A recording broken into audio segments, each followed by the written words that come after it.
I might have been the only one high wizard in the whole world out of 7 billion people. After you're in there a certain number of years, you have to go to Bohemian Grove. You have to party with rock stars. You have to travel. This isn't fun anymore. You realize that if you leave, there's 3 ways to leave. You can die of natural causes, you can be murdered, or you can commit suicide. Now that I'm the high wizard, I know the devil's real, and I'm pretty certain that hell is a real place. And I am not ready to go. Hello and welcome back to the Almost False podcast, where I interview regular people with incredible stories. This video is part 2 of Zachary King's story. For those of you who don't know, he sold his soul to the devil at the age of 13, and at 21, he became a satanic high wizard and was one of the 10 most powerful Satanists in the world. Today, we talked about his adult years, his involvement with the Illuminati, and about how he eventually was able to escape all of that alive. If you haven't seen part 1, I recommend that you go watch it first, but if you just want to watch this one, strap in for the ride, because this story is definitely not for the faint-hearted. Can't say that I didn't warn you. So you were part of the World Church of Satan, which at the time was the biggest church, biggest satanic church in the world. And what was your role exactly in there? I was the high wizard. So for the first 3 years, I was trying to be the high wizard. And I would get in with the groups that did abortions, which you had to get in with a high wizard. And I would let the high wizard know, I want to do your job. And they would just smile or just laugh, because they knew that I'm seeing it on the outside of them. Mm-hmm. So it's like when you see a rock star and you see him being chased by girls and driving a Lamborghini, you're not seeing it from his perspective. Right. He's not having all the fun you think he's having. Mm-hmm. You're just seeing it from the outside, think, I want that job. He's doing the official magic for the coven. He's getting to drive a Lamborghini. He's got the world in his palm. That's not how he sees it, but I didn't know how he saw it. When I first joined, I got to do magic. I got to go to Bohemian Grove. I got to work with the Illuminati. I got to travel the world. I got to have fun. I got to party with rock stars. After you're in there a certain number of years, you have to travel. You have to go to Bohemian Grove. You have to party with rock stars. You have to travel. You have to do magic. This isn't fun anymore. The stuff that they made the most fun in the world for you, which was magic, was no longer fun to do. Now I'm doing magic now because I'm addicted to it. I travel because I have to. Now I'm not the only high wizard. A lot of people look at it as though you must be really busy flying everywhere. It's like, well, I'm busy and I'm flying everywhere. But there's generally between 2 and 5 of us in the world. But that number could be as low as 1 or as high as 10. So even with 10 high wizards in the world and all of us crisscrossing the world together, we are all busy all the time. Mm-hmm. And it's shockingly amazing how much people want to book you to do things. So you're the high wizard of the World Church of Satan, which means, like you mentioned, that you do the official magic of the church. And if somebody just jumped in without seeing part 1, this is not like the same kind of magic that you think of. This is real dark stuff.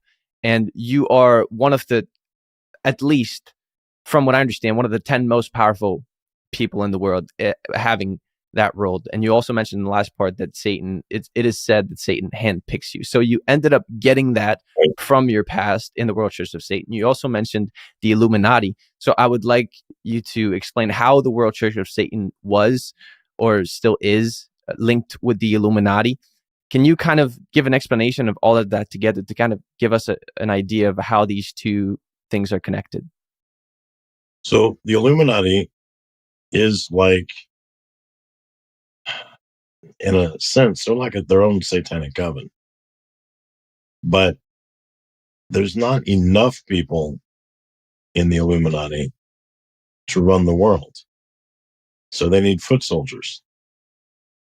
And for foot soldiers, they use satanic covens and the Freemasons. they changed the way their structure was so that their hierarchy is set up like Freemasonry. And I know that there's a lot of people that when I started talking and you mentioned Freemasons, or I mentioned Freemasons or Illuminati or Bohemian Grove, they switched the channel. Mhm. They're like, oh, conspiracy theory stuff, I'm not interested. However, there's a lot of more people that went, oh, conspiracy theory, let's pay attention. They will almost literally pull the levers and push the buttons of every political action that happens generally in first world countries, but they will do a lot of stuff in third world countries because they can promise things and they can deliver. You know, you use our program, you do the things we say to do, we'll help get you out of poverty. You know, we'll donate a certain amount of money to your country, you know, or we'll teach you how to plant crops. We'll show you something that grows in sand. Um, you know, we'll get Bill Gates to design a toilet that not only can you go to the bathroom in it, but it cleans and sterilizes what you put in it. And then it turns that into electricity. You know, and it's like, is that even possible? Just to let you know, that's possible. Bill Gates did that. And he did it, I think, in an African country. So they have their hand in so many sinister stews. You know, it's like, because it's not just government that they rule.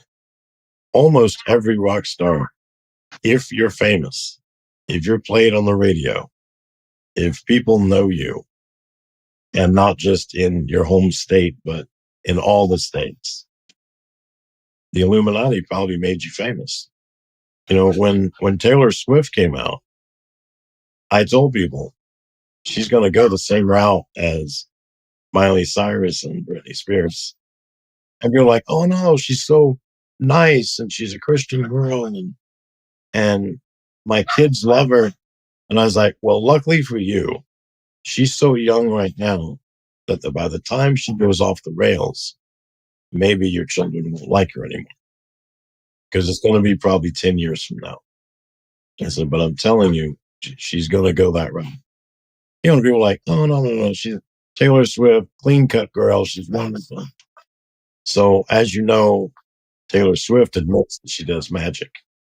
Yeah, she's very open about it in her videos, and we see it a lot in Hollywood, and that's something that we're definitely going to talk more about later, because those things that you mentioned about Hollywood and the Illuminati, these are not conspiracy theories coming out of your mouth. This is experiences, because you've been there with these people. You were in these Right. groups. So I just want people that are watching this to understand this is not somebody making up a theory or listening to other people online. This is somebody that has been in those circles, that has talked to these people. So just to get out the way. But let's go back to you being a high wizard. We talked about you doing the official magic of the coven. What is the most powerful spell a high wizard can do? A hex. Okay, and how does that work? Okay. So, in any regular spell, let's say you come to my coven, you have a high end luxury car dealership and you sell Lamborghinis, Porsches, Rolls Royce, Mercedes. But there's another place that you want to own and they sell more than you and better cars than you. But the guy just laughs in your face. He refuses to sell. No matter how much you offer, he refuses to sell. So you come to the coven and you say you want something done. What can you do for me? What can we offer you? And we tell you, we can give you anything from a frozen glass of water in the freezer, which is like the most basic spell, to the evil eye, which is not, it sounds a very easy, basic spell, but it's not. It's more complex, to potions, elixirs, chants, incantations, all the way up to an abortion, which is a hex. And you're desperate. You've tried everything with this guy. Nothing works. What will happen if, let's say, you paid $10 million and you got a hex? What's going to happen? Well, you're going to end up with the business, most likely. We can't guarantee how it'll happen. It'll happen however the devil wants it to happen. You just have to be okay with, you just made a deal with the devil. If you're okay with that, then we'll hand this off to one of our high wizards and he'll do it. Okay, so there's different levels of spells that a wizard or a high wizard can do. The highest one, which is the most expensive and the most likely to work, is a hex, and that requires an abortion, like you said. Yes. Do you know how this works? How can you do an abortion and have whatever you want to happen? Do you have any idea of how that works, or is that kind of like a mystery? You do. You have an area that's set up with your altar and everything on it you need your magic spell. And then you pretty much go in and do most of your magic spell. Then you go do your abortion. And when you do your abortion, you have to get blood on your hands because you need that blood in the hex. Then you go back to your altar and you do your hex. Now, when you're doing magic, basically what you're doing is praying to Satan to attach a demon to somebody. Okay. Every curse is basically the same. But let's say that I send a demon to somebody, and now a single curse is as it implies. The demon goes one time. So he goes one time and that person's in a state of grace. So goes, person's in a state of grace, demon leaves. The curse doesn't there. Hex is a different story. Okay. Let's say I do a tri-curse. In a tri-curse, the demon's going to go 3 times. So let's say he's going to go today at noon, tomorrow at 4 p.m., and in 2 weeks, he's going to go again at 2 p.m. So he does all 3 of those, and all 3 times, that person's in a state of grace. So my spell doesn't work. However, let's say it's a hex instead. So in a hex, I did an abortion. So the demon goes to that person and goes, "Oh, you're in a state of grace? No problem. I'll wait." So he just stands around and waits. And as soon as that person goes into a state of cardinal sin, or mortal sin, then he attaches. Okay, that makes a lot of sense. That explains a lot of things for me. So when you do a spell, it's not for like some weird things to happen, and then all of a sudden you have it. It's more. It makes more sense than that. You literally pray to Satan to send a demon to that specific person. So in the example of the car dealership, you would have the car dealer that wants to buy the other one. You'd have him, buy an X, and then the demon would be sent to the other one to influence him to sell the dealership to the other guy. So that would mostly work. And the reason why a hex is so effective is because the demon can actually stay and wait for a time where the person is vulnerable. And then when that person is vulnerable, the demon kind of attacks or enters or however that works. And then the hex is most of the time going to be effective. So, okay, that makes a lot of sense. Thank you for clarifying. What happened in that instance is that the hex was done and the owner of the other high-end dealership died. Mm. And then they came to his wife and said, "Hey, we've been trying to buy this dealership. Would you sell it to us?" And she said, "Sure, I don't have any reason to keep it. We made lots of money. I'm rich. My husband died. He was insured. I'm worth more money than I can ever spend. So how much did you offer him last time? And they were like, we offered $10 million. And she's like, oh, you can have it for 5. Now, I can't make the person die, but the demon can. And the demon has to tell Satan needs to get God's permission. If God says yes, the person dies. So this is like the example in Job where God did not give permission. Okay, super interesting. Let's go back to abortions, because in your book you talk a lot about abortions. Obviously, you did that a lot. That's one of the main things that you talk about now, and you talk against. You performed 149 abortions, and 146 were successful. So 3 of them failed. We already talked about why you performed so many abortions. Can you explain why 3 of them failed? Sure. Now, it was a mystery to me back when this happened. Okay, so let me set up the scenario for one of the failures. I arrive at an abortion mill, and the abortion mill is 2 stories, and all the abortions take place on the 2nd floor. On the 1st floor, on our side, is a satanic biker gang. And they're standing there flipping cigarettes across the street, flipping them off, mooning them, baring their breasts to them. And there's males and females in this group.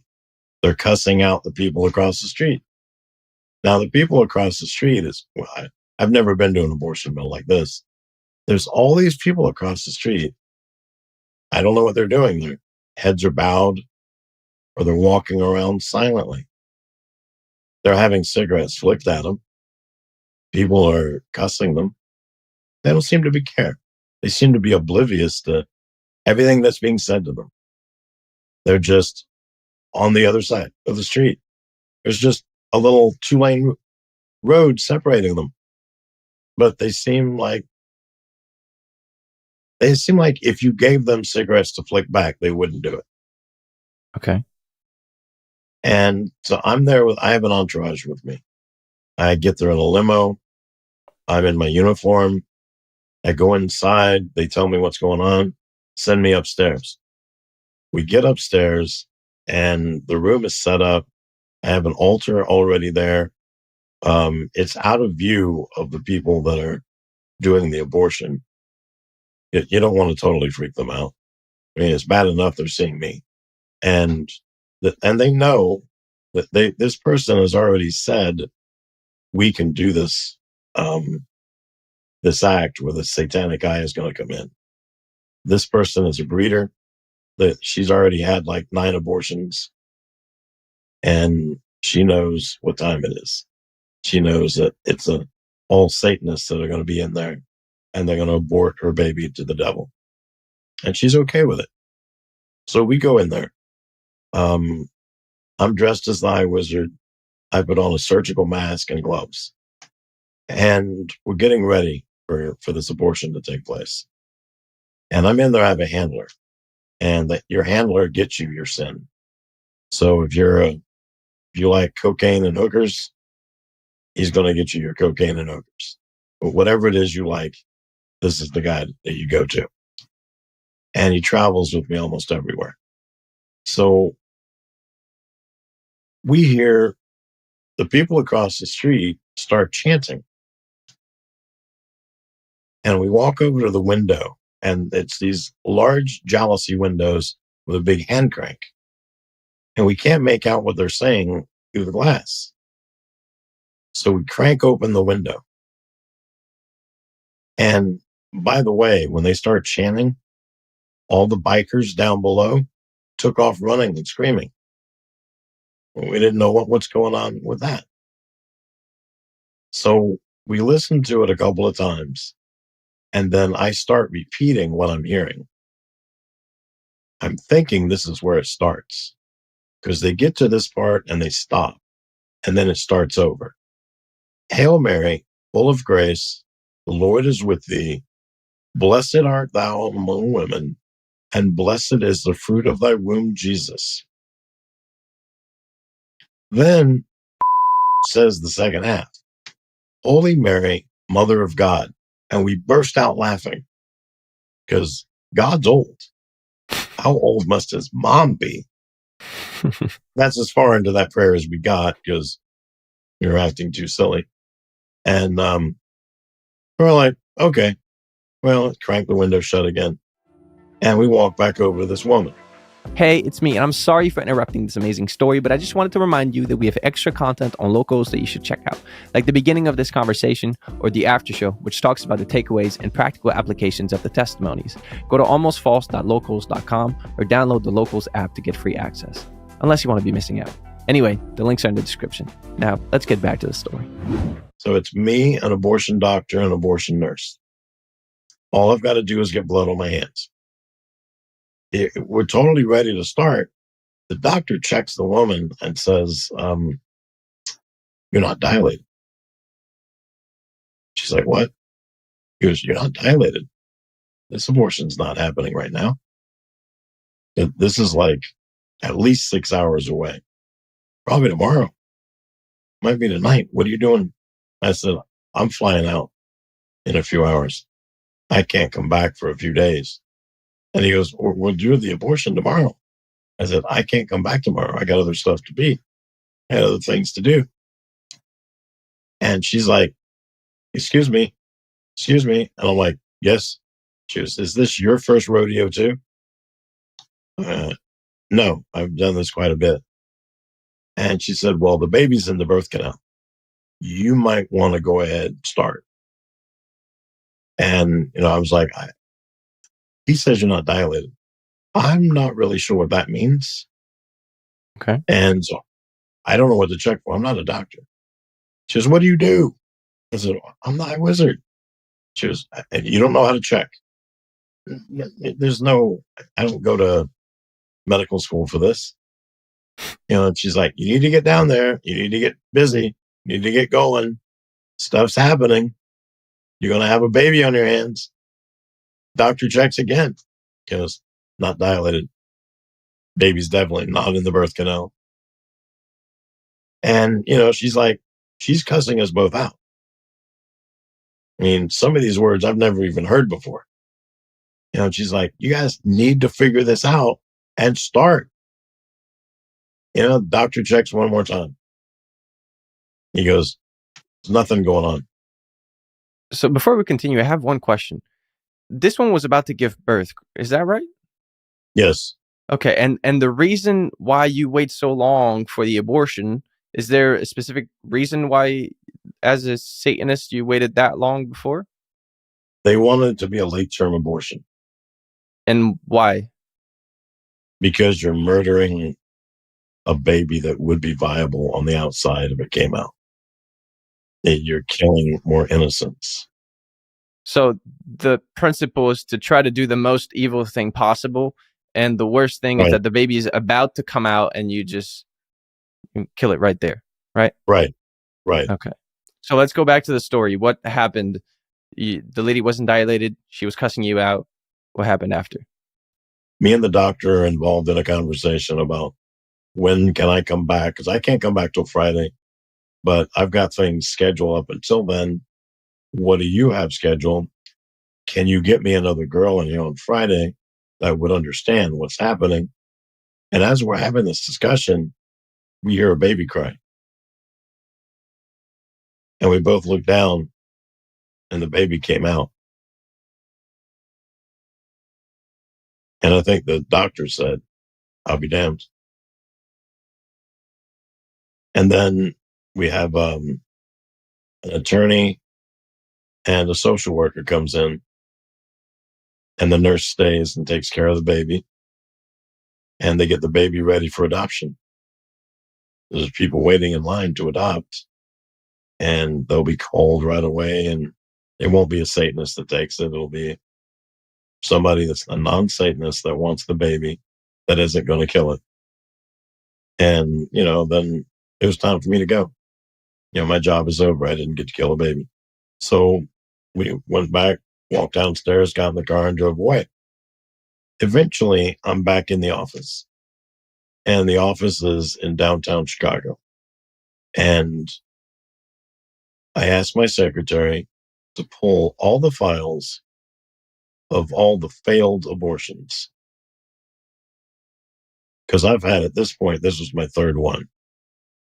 And I want to know what's the common denominator. So she pulled all of mine and everybody, all the other high wizards. So I can review everybody's and see what the common denominator is. So then I can tell the other high wizards, hey, avoid this.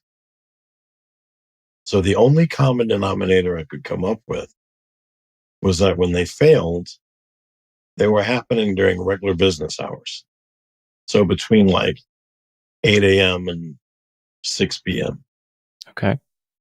Now, something else that was a common denominator, but I didn't pick up on it because everybody called it something different.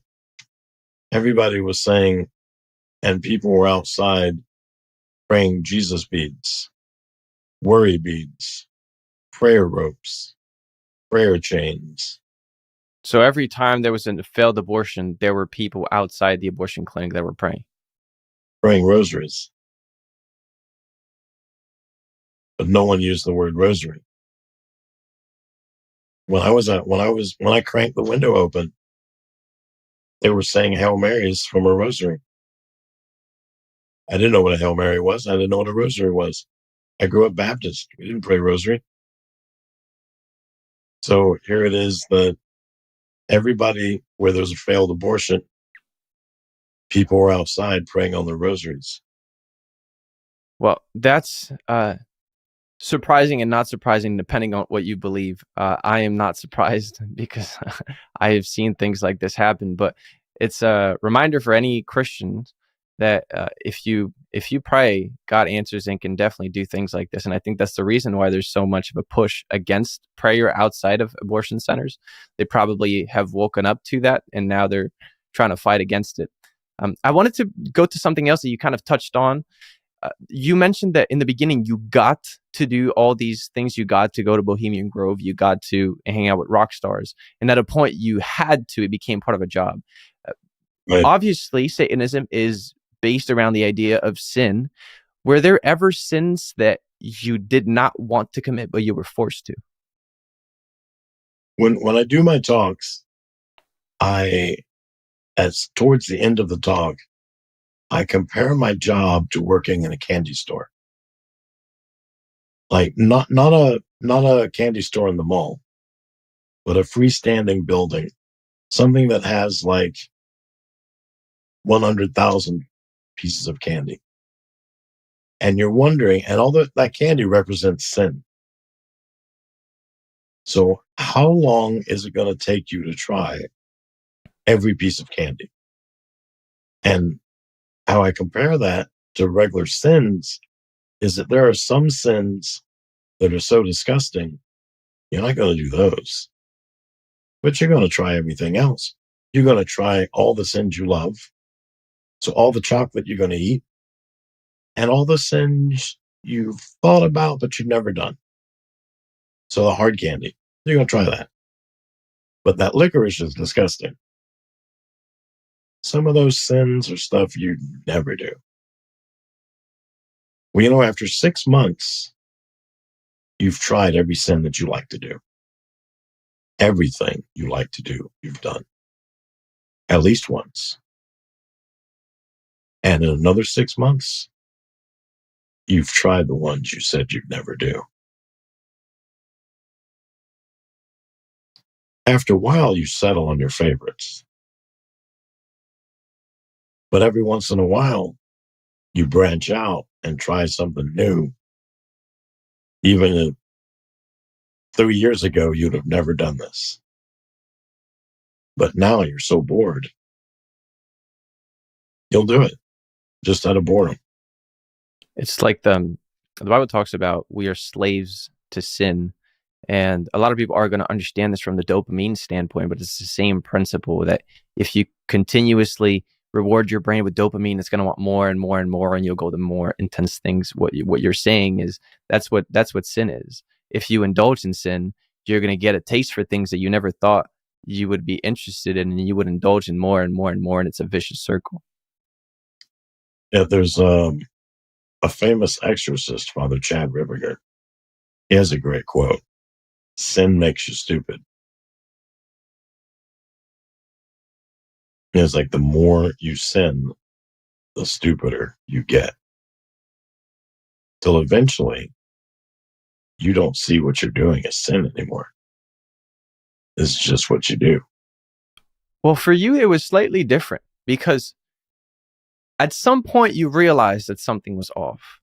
So, when did you first start thinking about leaving Satanism? And about 3 years into it, when I've done quite a few abortions at this point, and not as many as I was going to do, obviously, but because I'm averaging about one a month the entire time I was a high wizard. Um, but 3 years in, you realize that when you get off one plane, you got to walk over and get on another plane, and yesterday you were just partying with rock stars. Today you're going to be partying with more rock stars, and you don't have a choice. And you have to party with these people.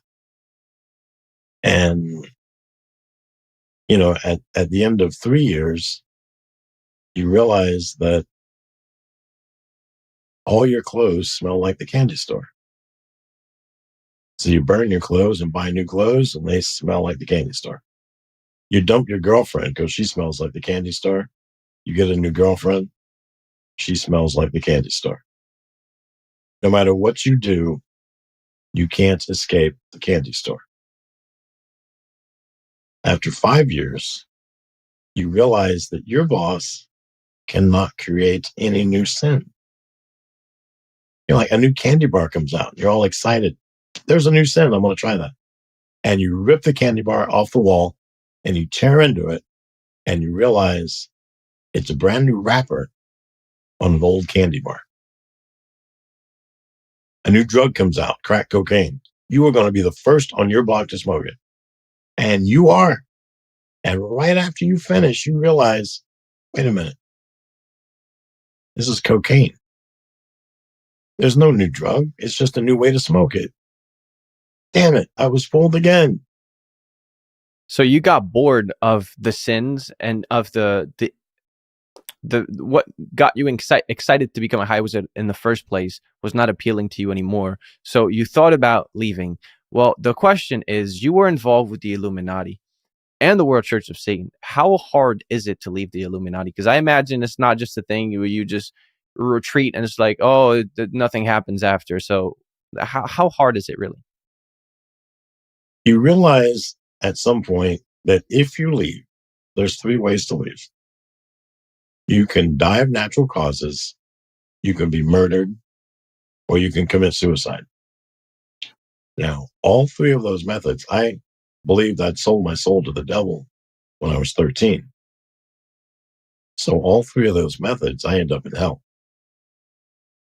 Now, when I first started, I wasn't sure hell was real. I agreed to sell my soul to the devil because I'm not sure the devil is real, and I'm not sure that hell is real. Now that I'm the high wizard, I know the devil is real, and I'm pretty certain that hell is a real place. And I am not ready to go. So I have a bank account that has $87 million. None of it's mine. I can't spend it with impunity. It belongs to my coven. Whenever I have certain covers that I present to people or certain disguises, they have to know my bank account. So it's there for that. I drive a Lamborghini Diablo that was loaned to me by another Satanist. It's not my car. I have to give that back. My real car during that time, because I had a bunch of cars, my real car was a Nissan Sentra. Not even a new one. It was older. I dressed as the high wizard. And I chose an 18th century style tuxedo. And it was made by a very nice clothing manufacturer. And it was expensive. And if you saw me in that, you thought, whoa, he's dressed nice. But if you came to my house, I remember I lived in Frenchtown. Frenchtown is in Tallahassee, Florida.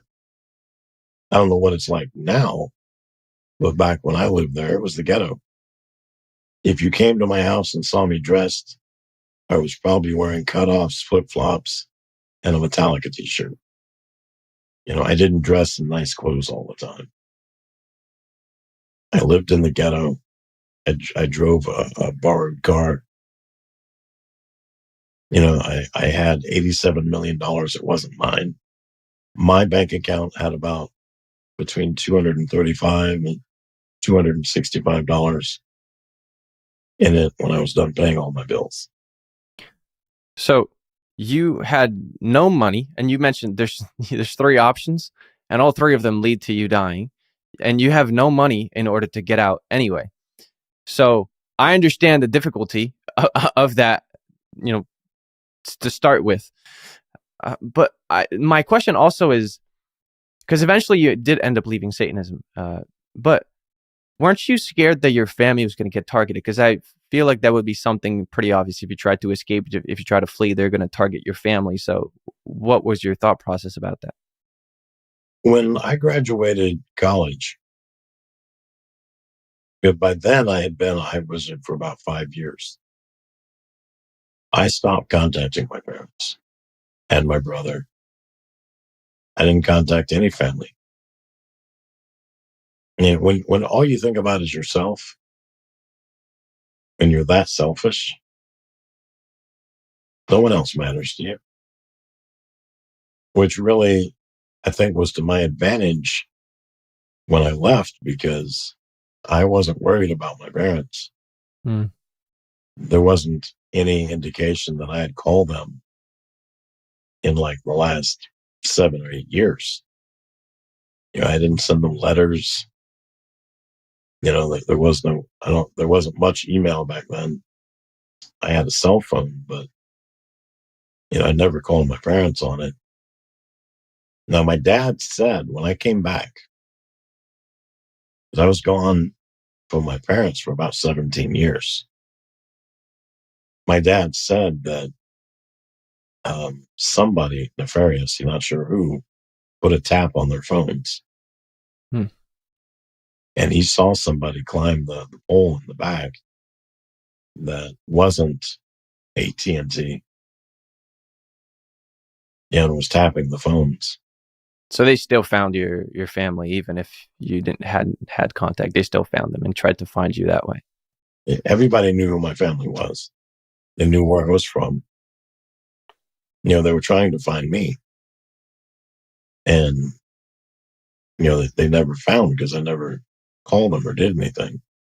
Well, let's talk about that part, because that's really interesting. How were you able to escape the World Church of Satan and the Illuminati without being caught? What did you try, and how did you end up kind of like evading them for that long? I had been a private investigator, and I learned I was never hired to find somebody and was unable to find them. Like, I had tons of tricks and, just tricks of the trade, stuff you learn, you pick up along the way on how to find somebody. Everybody leaves a paper trail, regardless of whether you think you do or you don't. Everybody does. So when I left, I moved into, I ended up, well, I'm getting out of myself. First off, I pilfered money out of my own account because they watched my regular account and my $87 million account.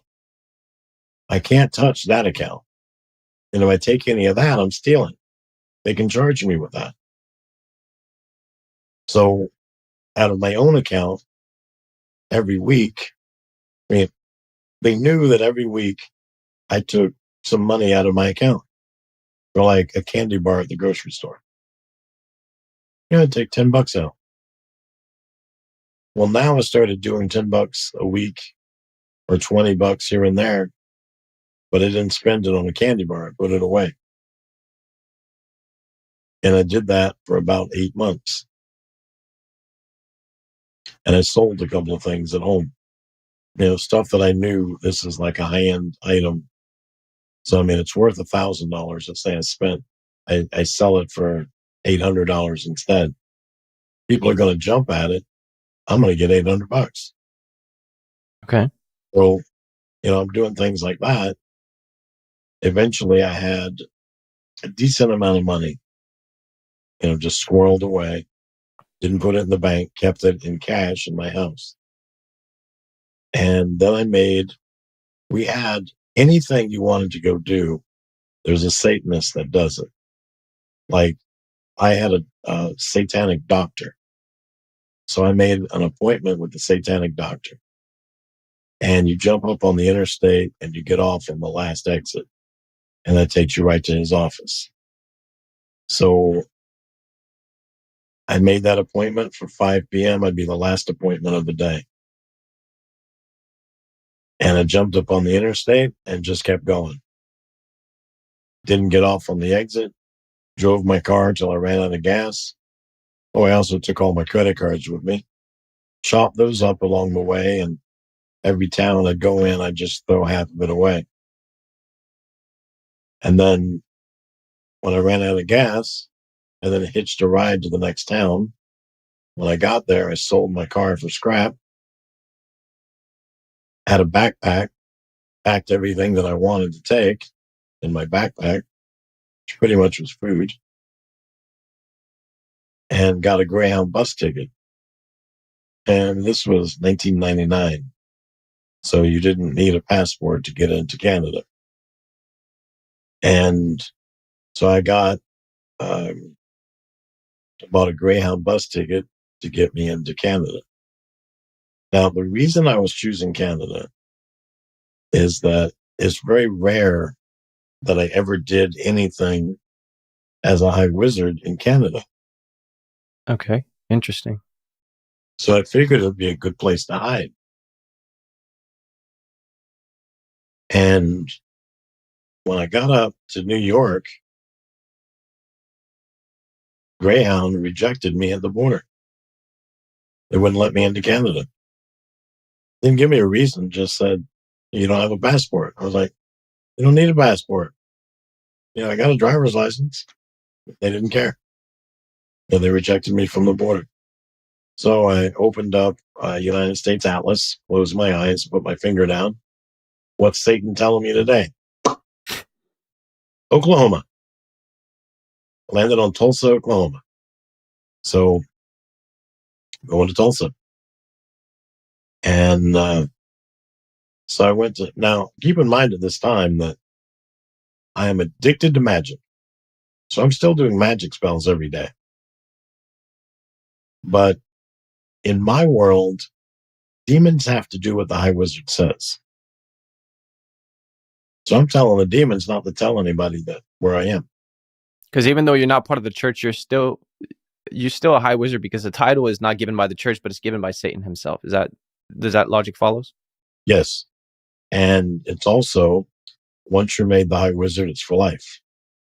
So no matter what you become after you're a high wizard, say you decide to be a Christian, you decide to join the Catholic Church, you decide to be a Catholic priest, you're still the high wizard.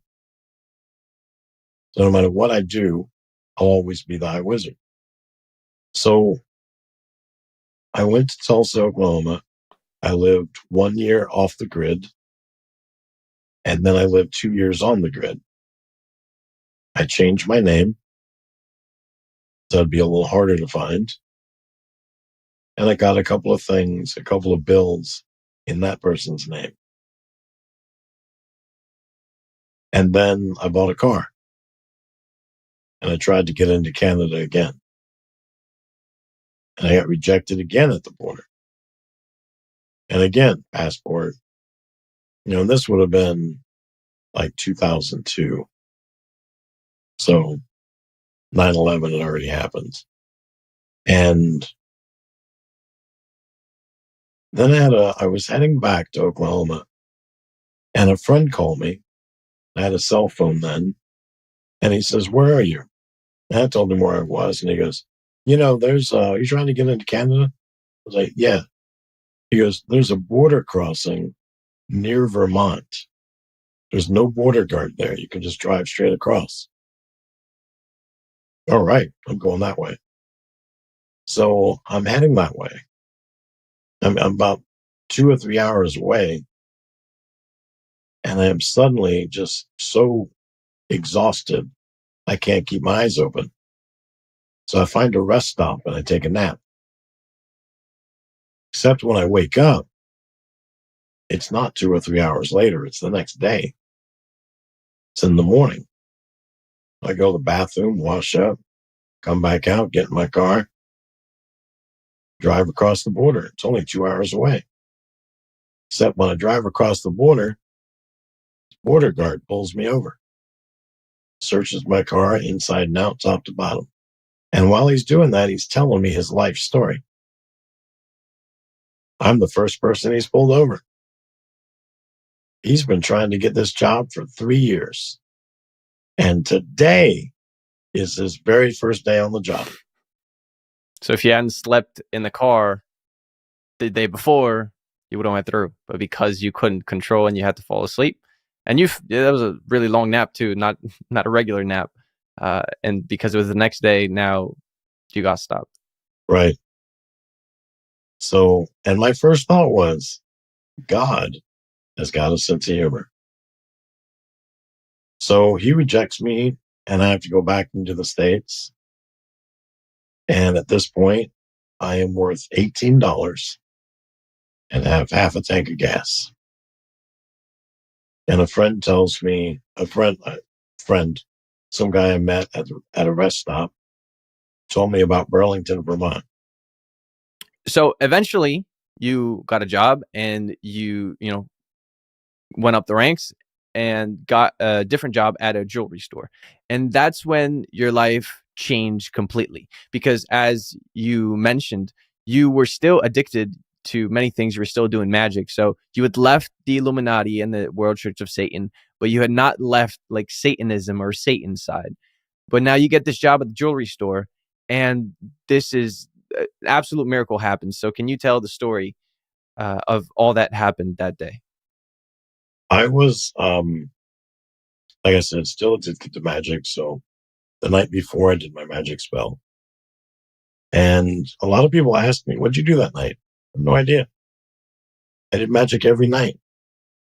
And usually, I did some of my magics really fast because I wanted to get it over with so I could start watching movies that night or start smoking dope that night. Whatever it is I'm going to do, I need to get my magic spell out of the way so I can do it. And what I'm doing isn't important. It's just, I've got to get it done. So I do my magic spell. Next day I go to work.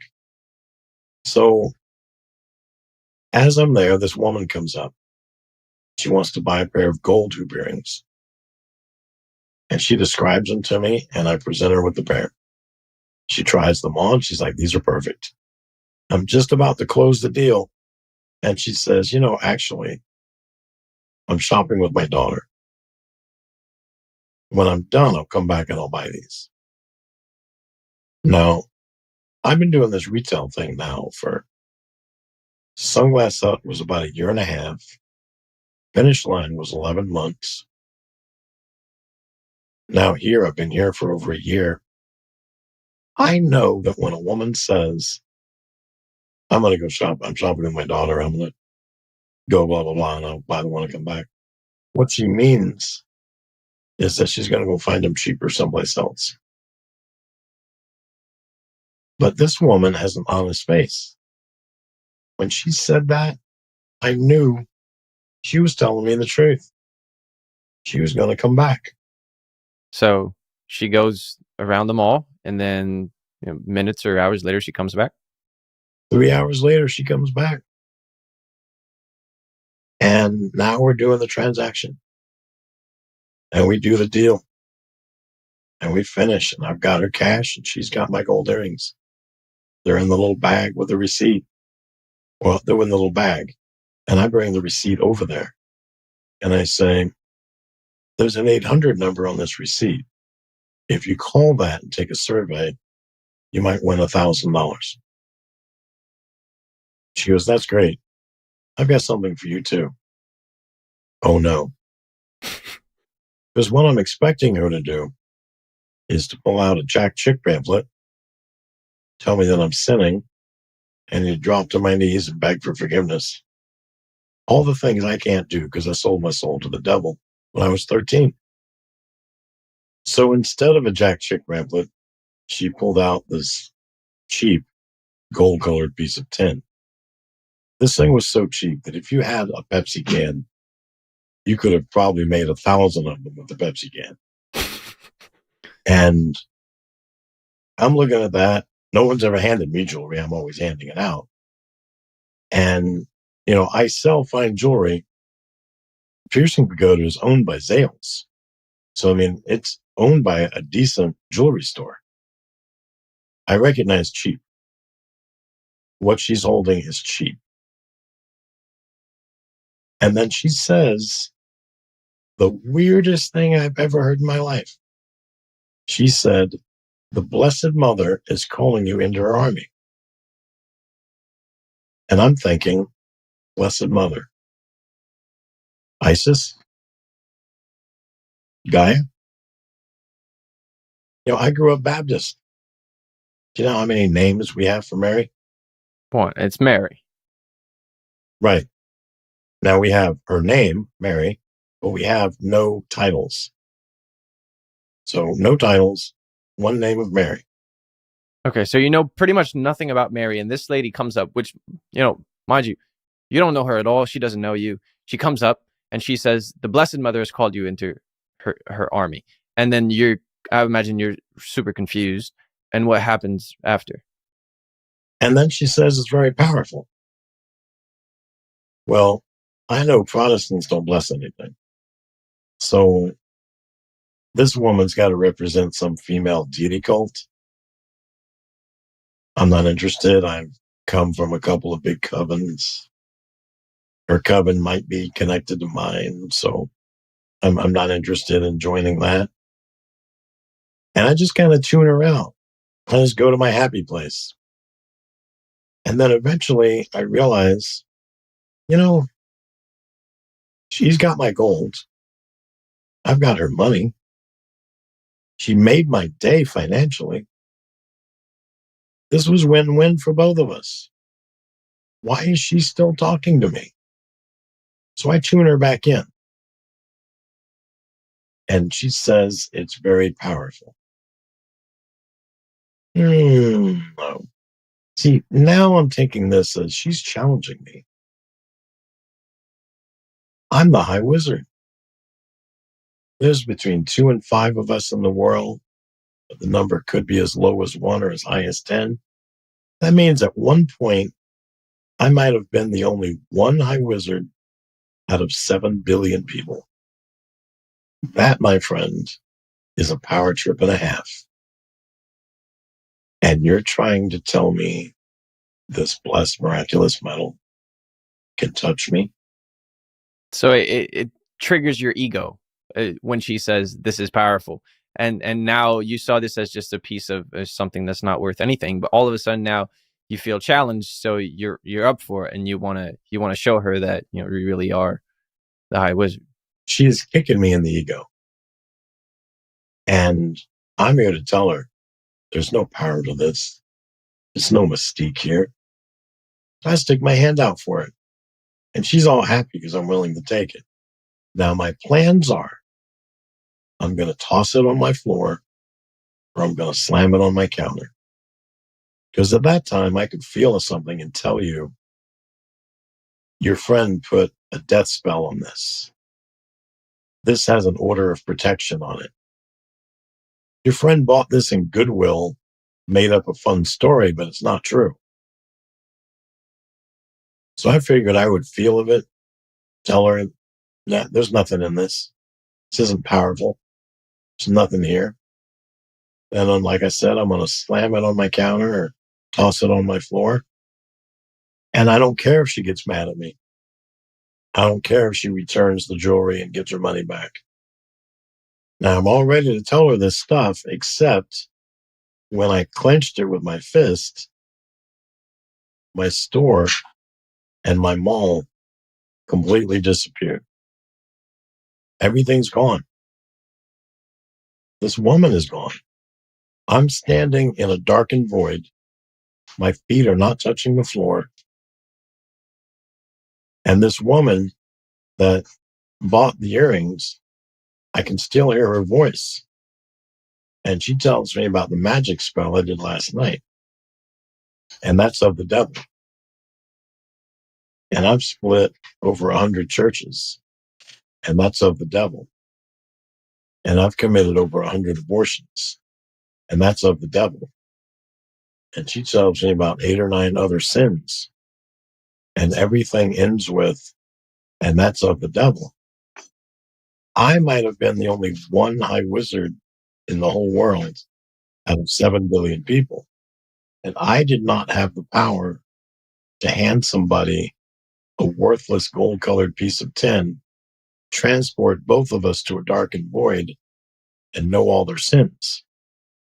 Her magic is stronger than my magic. I'm also thinking about letting go, just dropping the metal. But what happens if I drop it and then I just fall through the darkened void and can't find my way back to my mall, back to my store? I don't know what to do. I'm about to shoot into a full-blown panic. I don't have anxiety at this time, but I'm about to. I don't know what to do. I am sweating. I am scared. Her magic is stronger than mine. I don't know what this thing is. I don't know what's happening to me. And she says again, Blessed Mother is calling you into her army. And like a grace from the Holy Spirit, I instantly know that's the Mother of God, which is a very strange revelation for a former Baptist to have. We would rather shoot ourselves in the face with a shotgun than say Mother of God. And as soon as I realized it was the Mother of God, Mary showed up. This was the most beautiful woman I have ever seen in my life. And she smiled at me. And it was a smile I knew I did not deserve.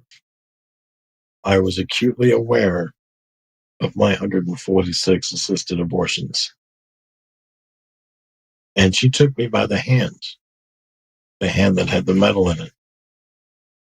And she turned me around, leading me to her son, Divine Mercy Jesus.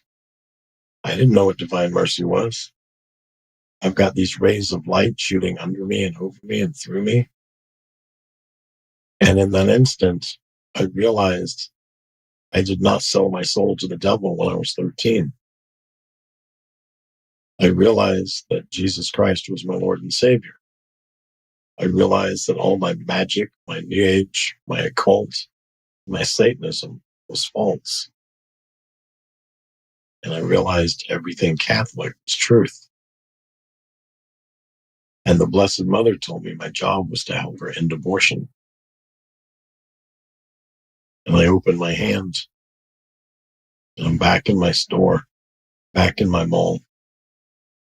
This woman, Marianne, is still talking to me.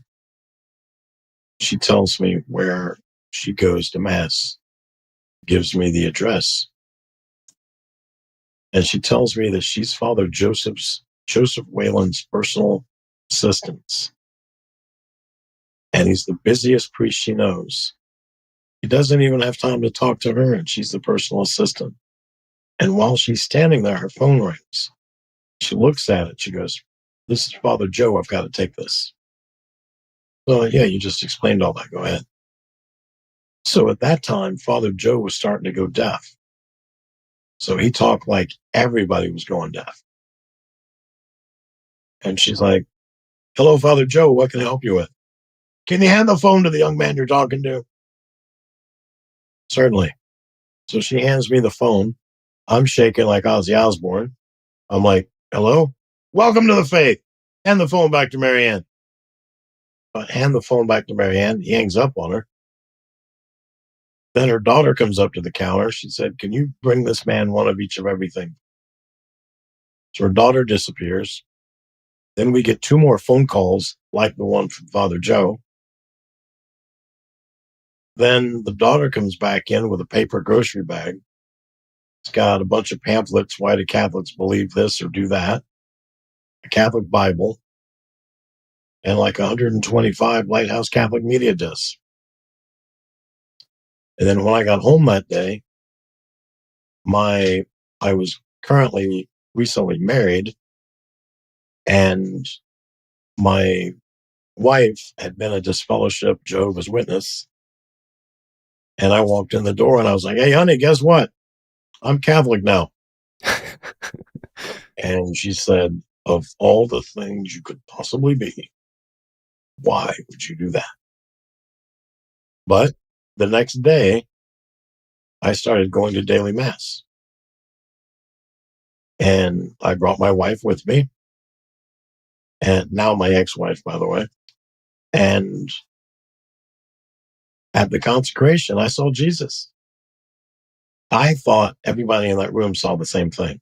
I thought if you were Catholic, you saw Jesus. Because that's the first time you go to a Catholic church, so you just assume that this is normal. Yeah, this is normal. And I was like, "Do you see that?" She's like, "What?" I said, "That man up there on the stage." She goes, "That's the priest." "No, the other guy." She goes, "There is no other guy." I went, "You don't see it because you're not Catholic." Because I thought, given that medal, I was instantly Catholic. And I thought that everybody in that room was Catholic, saw Jesus.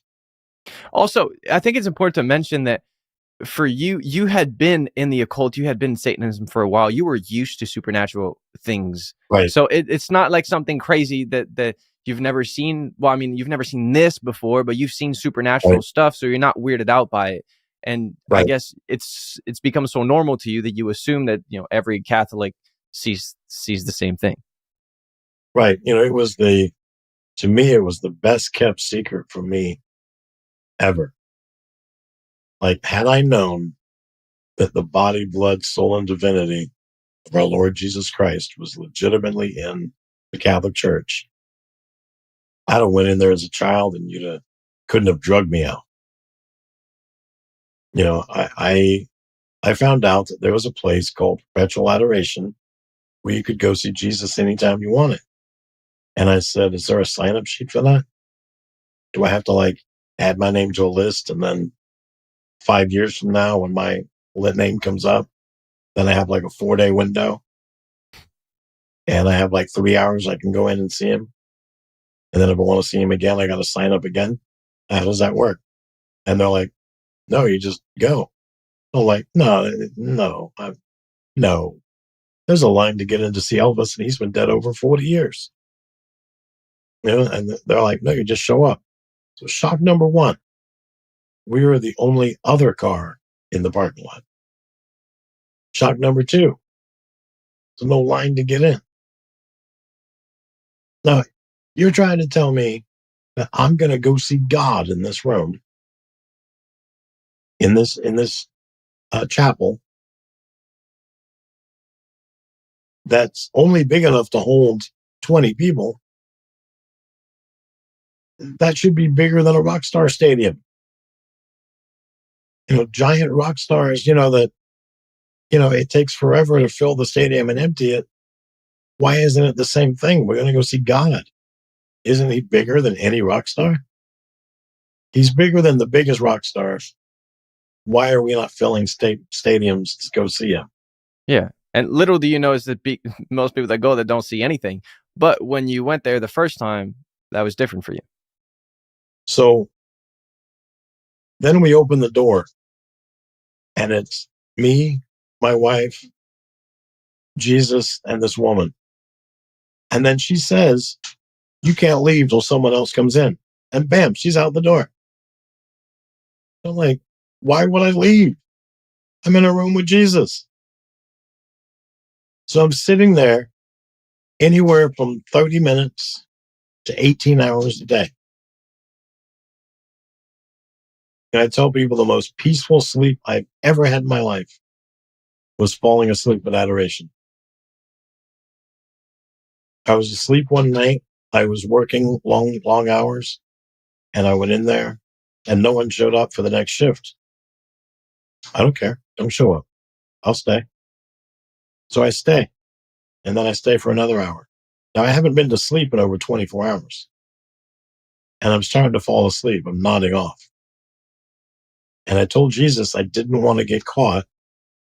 I didn't want someone to come in and I'm snoring. Could you help me to stay awake? Well, as luck would have it, I fell asleep. I'm out. And somebody's poking me in the shoulder, telling me, hey, wake up. And I'm kind of mad at myself because I got caught. And I opened my eyes, and Jesus is standing there. And the front door to the building is opening up. And then the chapel door opens up. And then this woman walks in. So he woke you up before anybody came in and you didn't get caught snoring. That's fascinating. And I have a lot of questions, obviously. Your experience is unlike anybody that I've ever heard. So I have a hard time conceptualizing in my head how, all this can happen. But I look at your story and what happened and who you were and who you became, and I'm just blown away. And I can't deny your experience. So I have to kind of wrestle that and like, how's that even possible? How is Jesus in every single church at the same time? How does that work? I don't know. I don't know how it works. Protestants believe the Spirit of God is everywhere. That's at the same time. That's true. He's not like just in my house. He's also in your house. He's also outside. He's also in the Baptist church and the Presbyterian church and all the other 66,000 Protestant denominations all at the same time. So if the Spirit of God can be everywhere at the same time, Jesus can be in all the Catholic churches. That logic seems to line up.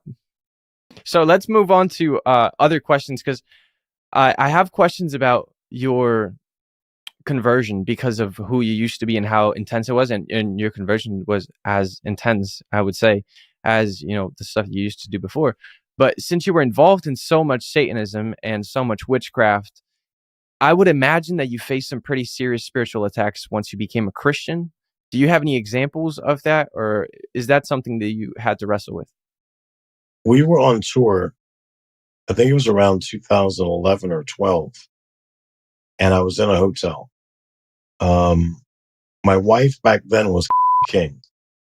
She saw a vision in 2015 or 16 where Hillary was going to win and she was going to kick the Catholic Church out of the United States. And she was going to arrest all the Catholics and lock us up in FEMA camps and then martyr all of us. And she said, you're outspoken. You'll be at the front of the line to be martyred. I'm like, sign me up. And, she says, I'm not willing to be martyred. So she separated herself from me and the ministry. And so she divorced me because she didn't want to die a martyr. And I really wanted to call her the day after the election and ask how she felt about that. Because obviously you weren't shown the vision by God, because God knows the future. Right. Who showed you that vision? And who did you believe instead of God? So you're saying that was a spiritual attack to get your wife away from you. Yes. So that's one of the ways that you were attacked. Anything else that you can recount? We were staying in this hotel in 2011 or 12.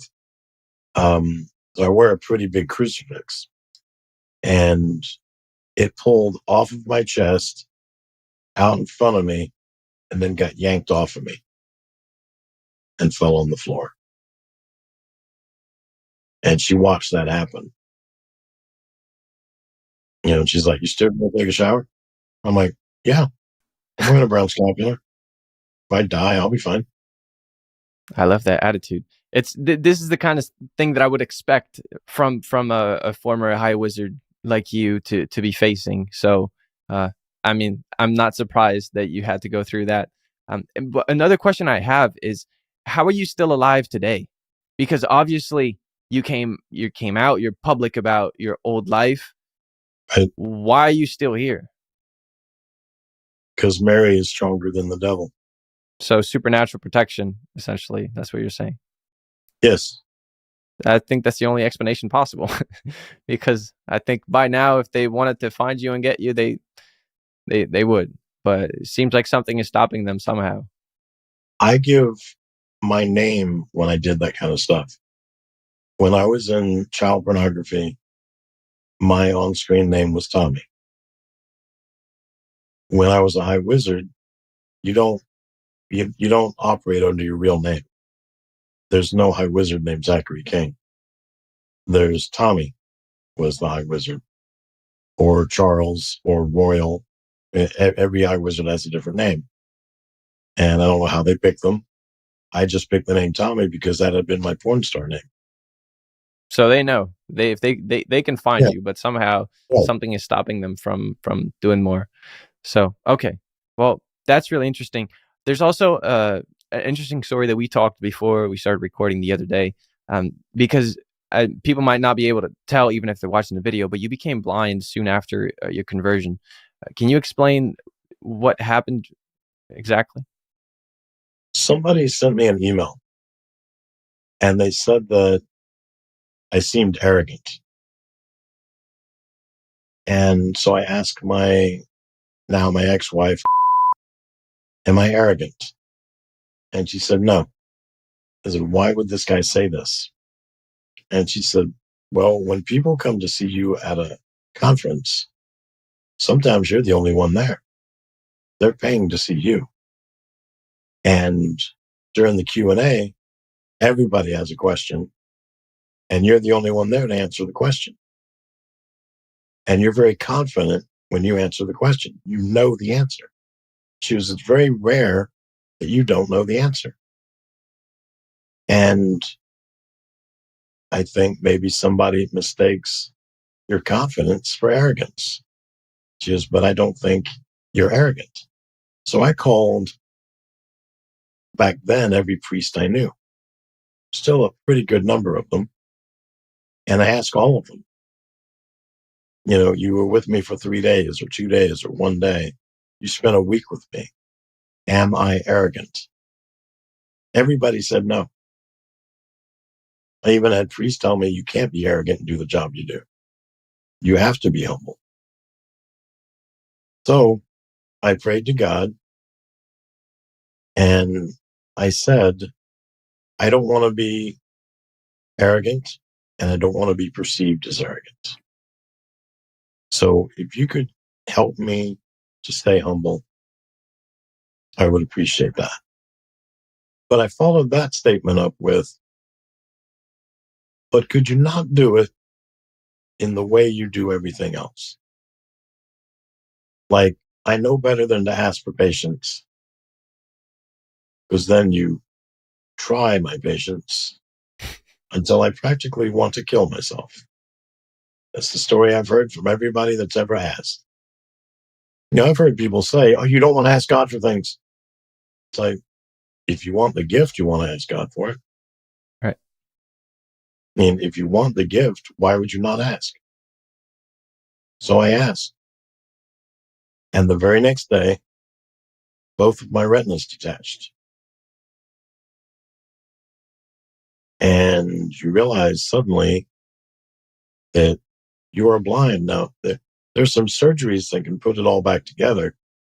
But imagine taking a piece of loose leaf notebook paper and crumpling it into a big ball. And now uncrumple it, have the smooth piece next to you, and try and make this piece as smooth as that. It's impossible to do. and you'll never do it again. But that, in essence, is what they're trying to do with your retina to reattach it, is that they're trying to make it that flat again.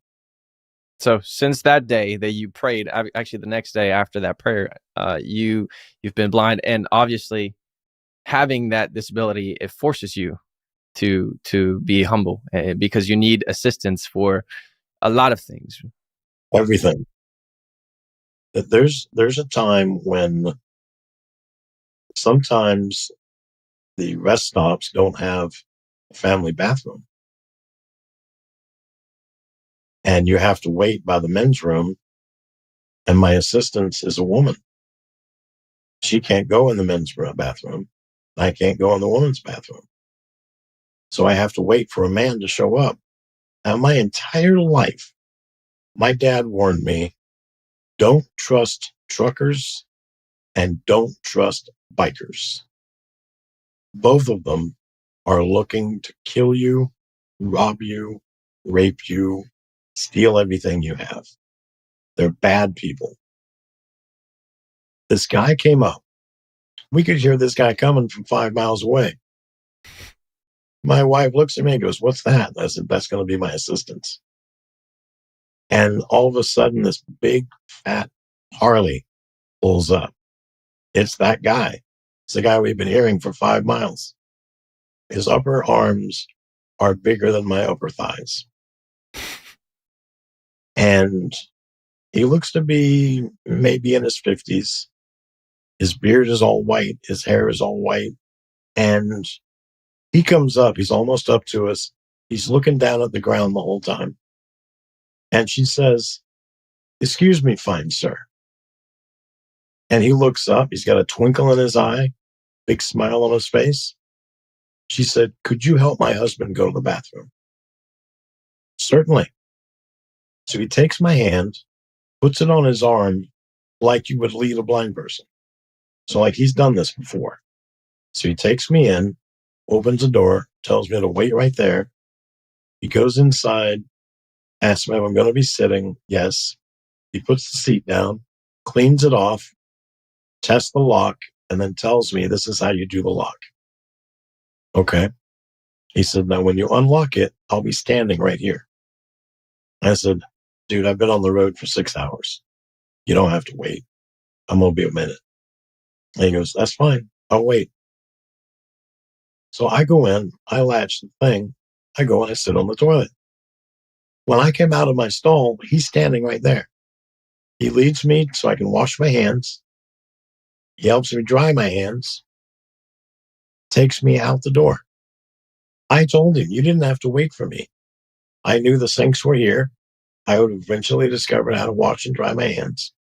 And I know that if you turn to the right and keep going, you'll eventually find the way out." And he said that his grandmother is blind. And if somebody had left his grandmother alone, there'd be words. And that person would not be happy when he was done. So he said, "I wasn't leaving you alone. I got a job to do."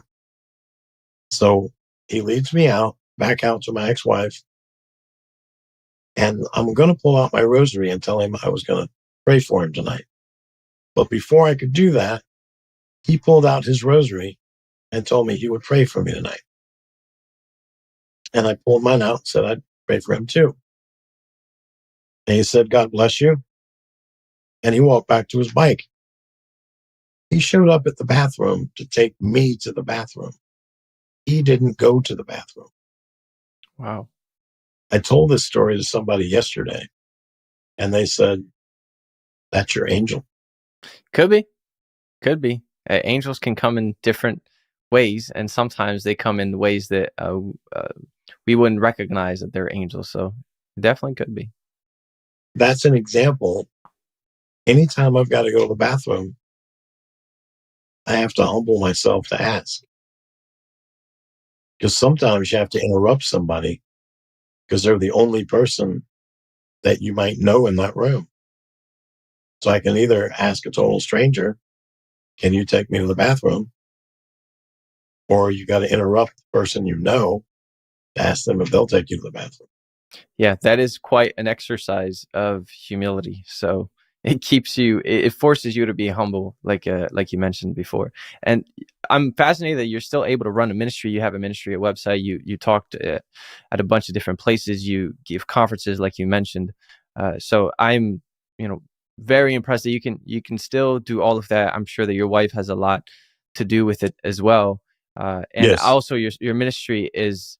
Uh, it's quite fascinating to me because when you were a Satanist, one of your major um, calling or duty was to go and close down churches. And now that you're a Christian, what God wants you to do is to close down abortion centers. So you do in the same right. way that they would go and you pray. And I think you've been pretty successful doing that just by praying, right? We've shut down 49 abortion mills around the world. That's a lot. That's a lot.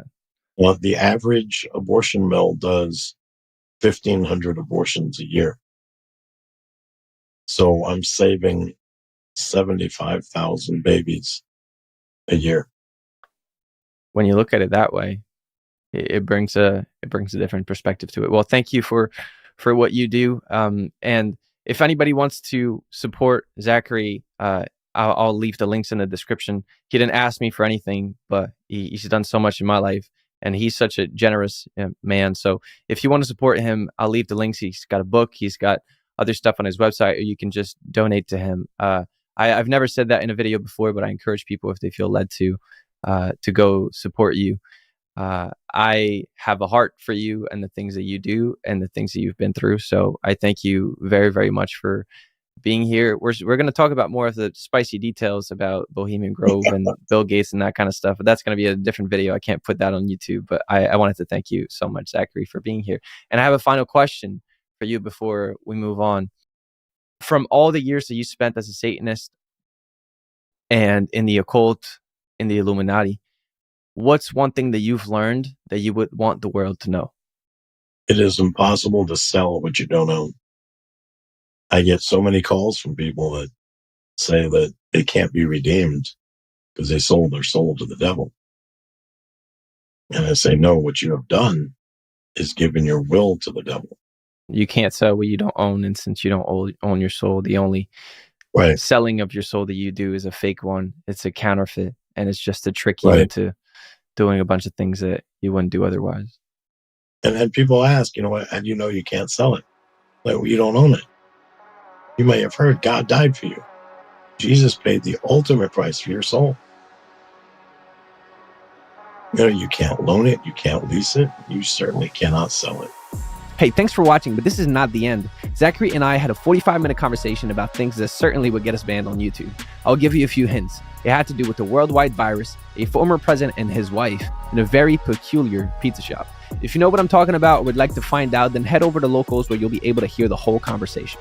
You can tap the link on the screen or you can find it in the description.